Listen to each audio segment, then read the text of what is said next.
Hello friends, तो चलिए शुरू करते हैं आज की स्टोरी। आज की स्टोरी है सोना देने वाली गाय। एक गांव में मनोहर और रुक्मणी नाम के गरीब दंपत्ति रहते थे। उनके पास एक राधा नाम की गाय थी।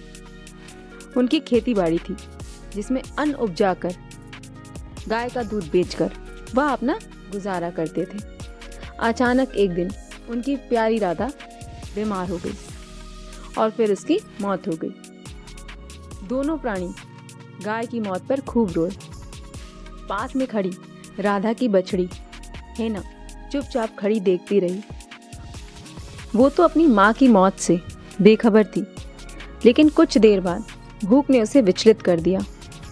रुक्मणी ने उसे सूखा चारा डाल दिया और भूख से बेहाल हेना चुपचाप खाने लगी।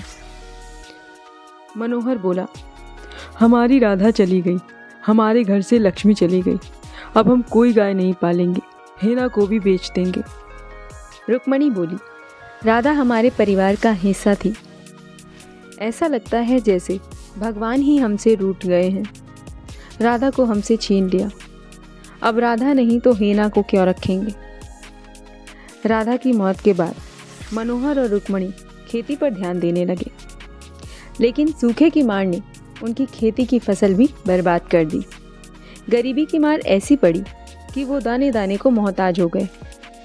उनके सर पर कर्ज का बोझ भी पड़ता चला गया। वो हेना के लिए खाने का इंतजाम नहीं कर पा रहे थे। उसे अक्सर खुला छोड़ देते थे और वो जो कुछ भी रास्ते में पाती उसे खा लेती थी। कुएं के पास गिरे हुए पानी से थोड़ी बहुत घास जम जाती थी, वो हेना के काम आ जाती थी। कभी कभी रोटी का टुकड़ा भी मिल जाता था। पूरा नहीं तो आधा पेट भर ही जाता था। मनोहर और रुक्मणी की तरह हेना भी कमजोर हो गई थी। एक दिन श्राद्ध के दिन मनोहर के घर में चूल्हा नहीं जल पाया।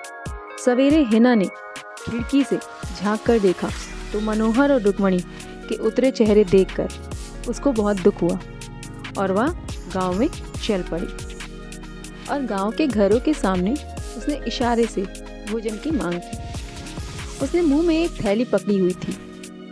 श्राद्ध का दिन था, इसीलिए लोगों ने घरों में पूड़ी सब्जी तरह तरह के व्यंजन बनाए हुए थे। उन्होंने हेना के थैले में सभी प्रकार के व्यंजन डाल दिए। हेना के पास बहुत सारा खाना इकट्ठा हो गया था।